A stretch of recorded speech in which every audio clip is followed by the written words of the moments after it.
Hello friends, இன்னைக்கு நம்ம இந்த வீடியோ பார்க்க போறோம்னா ribbon embroidery class 3. So class 2ல வந்து நம்ம ஸ்ட்ரைட் ஸ்டிச் பார்த்துருந்தோம். ஸோ அதை வந்து சில பேர் ஒர்க் பண்ணி சென்ட் பண்ணியிருந்தாங்க. ஸோ அதை வந்து இந்த வீடியோவில் நான் அட்டாச் பண்ணியிருக்கேன். ஸோ இன்னைக்கு போடுற ஸ்டிச் வந்து நீங்கள் ஒர்க் பண்ணி சென்ட் பண்ணுங்க. நான் நெக்ஸ்ட் வீடியோலையும் அட்டாச் பண்ணுறேன். ஸோ ஃபர்ஸ்ட்டு வந்து நீடில் வந்து ரிப்பன் போட்டுக்கலாம். ஒரு 10 இன்ச் இருக்கிற மாதிரி கட் பண்ணி எடுத்துக்கோங்க.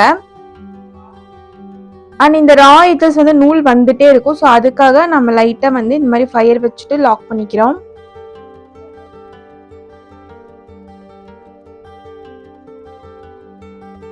ஸோ நீடிலில் வந்துட்டு ரிப்பன் இப்படி தான் நம்ம போட்டு யூஸ் பண்ணணும். போன கிளாஸ்லேயே இது நான் சொல்லியிருப்பேன். ஸோ அகெயின் வந்து அந்த வீடியோ பார்க்காதவங்களுக்காக இந்த கிளாஸ்லேயும் நான் வந்து போட்டிருக்கேன்.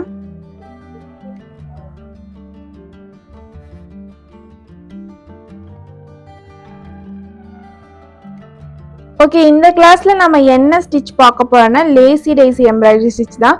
ஸோ எம்ப்ராய்டரி த்ரெட்டில் போடுறதை விடவும் நம்ம வந்து ரிப்பனில் போடுறது வந்து ரொம்பவே சூப்பராக இருக்கும். ஸோ அதுக்கு பார்த்தீங்கன்னா ரொம்ப சிம்பிளாக இந்த டிசைன் தான் வந்து சூஸ் பண்ணியிருக்கேன். ஸோ நார்மலாக நம்ம எம்ப்ராய்டரி த்ரெட்டில் போடுவோம்ல அதே மாதிரி தான் நம்ம இதுலேயும் போடணும்.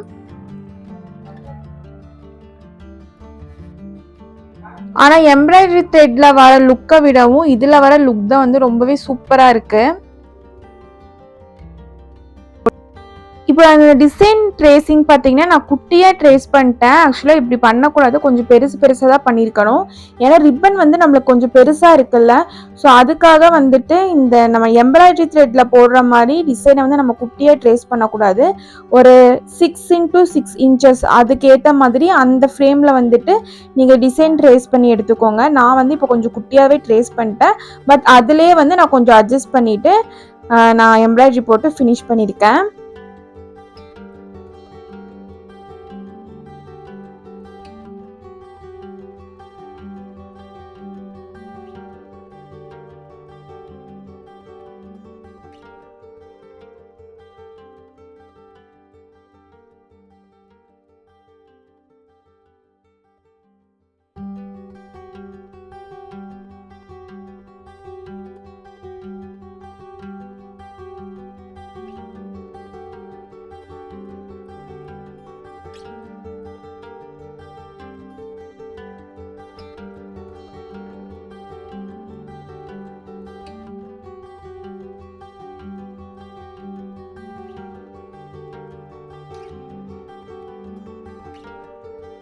இப்போ ஒரு ஃப்ளாருக்கு வந்து நான் போட்டு கம்ப்ளீட் பண்ணிட்டேன். இப்போ நெக்ஸ்ட் ஃப்ளாருக்கு வந்து வேறு கலர் போடுறேன்.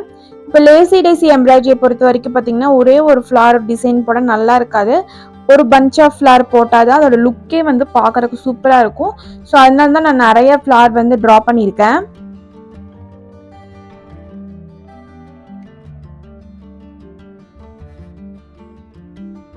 ஸோ கொஞ்சம் இந்த சில்க் வந்து அந்த சாஃப்ட் டெக்ஸ்டர் இருக்குல்ல அது வந்து கொஞ்சம் வெளியே தெரிகிற மாதிரி நீங்கள் வந்து ரிப்பனை அட்ஜஸ்ட் பண்ணிக்கோங்க.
பின்னாடி எப்படி ஃபினிஷ் பண்ணுங்கிறத நான் சொல்லிடுறேன்.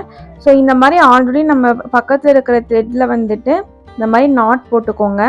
அண்ட் கொஞ்சம் வந்து ரிப்பனை விட்டு கட் பண்ணிக்கோங்க. இப்போ நம்ம ரெகுலராக யூஸ் பண்ணுற மாதிரி இருந்துச்சுன்னா இந்த மாதிரி நம்ம ஃபயர் வச்சு லாக் பண்ணிக்கணும். ஏன்னா அந்த த்ரெட்டு வந்து நம்மளுக்கு வந்துகிட்டே இருக்கும்ல, ஸோ அதுக்காக. ஸோ ஃபுல்லாக வந்து இப்போ நான் போட்டுட்டேன். நெக்ஸ்ட்டு வந்துட்டு க்ரீன் கலர் எம்ப்ராய்டரி த்ரெட்டில் வந்துட்டு இந்த மாதிரி நான் ஸ்ட்ரைட் ஸ்டிச் வந்து டெம்ஸ்கெல்லாம் போட்டுக்கிறேன். ஸோ இந்த கிளாஸும் நீங்கள் ஒர்க் பண்ணிங்கன்னா என்னோடய இன்ஸ்டாகிராம் பேஜில் வந்து உங்கள் ஒர்க் சென்ட் பண்ணுங்கள். நான் நெக்ஸ்ட் கிளாஸில் வந்து உங்களோட இமேஜை வந்து ஆட் பண்ணுறேன். ஸோ இந்த ரிப்பன் எம்ப்ராய்டரியில் பார்த்தீங்கன்னா நிறைய ஃப்ளார்ஸ் வந்து நம்ம மேக் பண்ணலாம். ஸோ அதெல்லாம் நம்ம நெக்ஸ்ட் கிளாஸில் வந்து பார்க்கலாம்.